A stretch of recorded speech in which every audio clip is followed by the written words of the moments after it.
Hello students. आपका बहुत बहुत स्वागत है बीएससी नर्सिंग क्लासेस में। आज की वीडियो में हम बात करेंगे थ्योरी ऑफ स्पॉन्टेनियस जनरेशन के बारे में, यानी स्वतः जनन सिद्धांत के बारे में आज हम बात करने वाले हैं। और इसमें दो टर्म्स हमारे सामने निकल के आती हैं। एक आता है हमारे सामने एबायोजेनेसिस और दूसरा आता है बायोजेनेसिस। इनके बारे में आज हम डिटेल में बात करेंगे। स्पॉन्टेनियस जनरेशन का मतलब होता है कि कुछ ऐसे सिद्धांत बताए लोगों ने कि जब जीवों की उत्पत्ति होती है तो वो किसी निर्जीव चीज से उत्पत्ति होती है जीवों की। ठीक है। यानी कि जब जीवों के बारे में अध्ययन करना स्टार्ट किया गया तो वहां पर लोगों ने पूछा कि भाई ये जो लाइफ है वो कहाँ से स्टार्ट हुई है।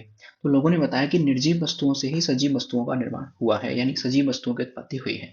इसे ही अपन कहते हैं थ्योरी ऑफ स्पॉन्टेनियस जनरेशन, यानी कि निर्जीव वस्तुएं हैं वो खुद से ही सजीव वस्तुओं की उत्पत्ति करती हैं। और इसी आधार पर एबायोजेनेसिस और बायोजेनेसिस के बारे में, ये जो दो टर्म्स हैं इनके बारे में कुछ चर्चा में ये विषय आए।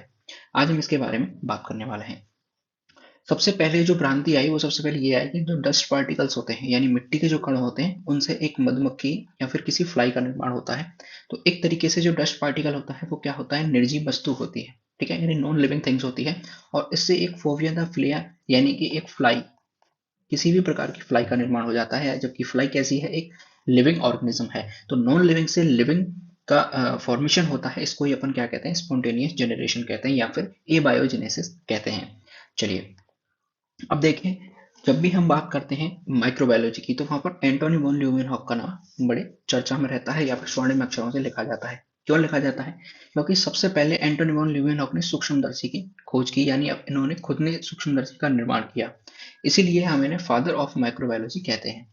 तो ल्यूवेनहॉक ने कई सारे लेंसों को जोड़कर आपस में लेंस जोड़े, उसके बाद उन्होंने बैक्टीरिया कलेक्ट करे, पानी से कुछ बैक्टीरिया उठाए, फीसस से कुछ बैक्टीरिया उठाए, डेंटल की स्क्रैप्स यानी कि दांतों के ऊपर जो मैल जमी है उससे कुछ बैक्टीरिया उठाए, कुछ बैक्टीरिया इन्होंने मिट्टी से उठाए। और उसके बाद उन्होंने माइक्रोस्कोप के अंडर उनको देखा और इन छोटे जीवों को इन्होंने विशेष नाम दिया जिसे अपन कहते हैं एनिमल्क्यूल्स।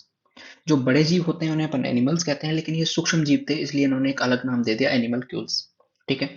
इसीलिए लीवनहॉक को क्या कहा जाता है, फादर ऑफ माइक्रोबायोलॉजी कहा जाता है। तो ये एंटोनी वॉन लीवनहॉक का एक योगदान था किसके अंदर, माइक्रोबायोलॉजी के अंदर। चलिए अब अपन थ्योरी की तरफ आते हैं, थ्योरी ऑफ स्पॉन्टेनियस जनरेशन यानी स्वतः जनन का सिद्धांत। ये जो स्वतः जनन का सिद्धांत है ये काफी लंबे टाइम से चला आ रहा है। जब अरिस्टोटल थे, जिनको अपन फादर ऑफ बायोलॉजी कहते हैं, उन्होंने सबसे पहले इसको हवा दी और उन्होंने सबसे पहले बताया कि living beings are arise from soil, यानी कि मिट्टी से या फिर हम कहें मिट्टी के कणों से किसका निर्माण होता है, जीवों का निर्माण होता है। सबसे पहले उन्होंने इसके बारे में बात की।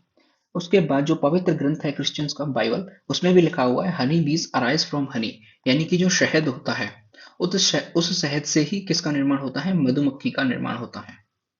ठीक है, ये किसके अंदर लिखा हुआ है, बाइबल के अंदर लिखा हुआ है। फिर धीरे धीरे ये बात आगे चली तो लोग मानने लगे इन चीजों को। तो लोगों ने क्या माना कि जो फ्लाई लार्वा होते हैं यानी मधुमक्खी के या फिर मक्खी के जो लार्वा होते हैं जिन्हें मैगेट्स कहते हैं, वो किससे प्रोड्यूस होते हैं, मीट से प्रोड्यूस होते हैं। अगर उनको प्रॉपर टेम्परेचर दे दिया जाए यानी हीट दे दी जाए और उन्हें वायु यानी कि एयर दे दी जाए तो मीट से क्या बन सकते हैं, मैगेट्स बन सकते हैं, यानी मक्खी के लार्वा बन सकते हैं। ये लोग इस बात को मानने लगे। तो देखिए जो मीट है वो क्या है, एक नॉन लिविंग थिंग्स है। ठीक है। तो नॉन लिविंग थिंग्स से क्या बन रही है, लिविंग थिंग्स बन रही है। इसे अपन कहते हैं स्वतः जनन सिद्धांत या फिर ए बायोजेनेसिस। अगर उनको प्रॉपर हीट दे दी जाए, प्रॉपर उनको एयर दे दी जाए तो नॉन लिविंग थिंग्स से लिविंग थिंग्स बन सकती हैं। ठीक है। तो इसी बात को बढ़ा के बताया गया कि दैट इज यानी अर्थात living things arise from non living things. इसे ही अपन कहते हैं ए बायोजेनेसिस। ठीक है, स्पॉन्टेनियस जनरेशन की ये थ्योरी थी। लेकिन जैसे जैसे चीजें आगे बढ़ी तो लोगों ने इस पे सबसे पहले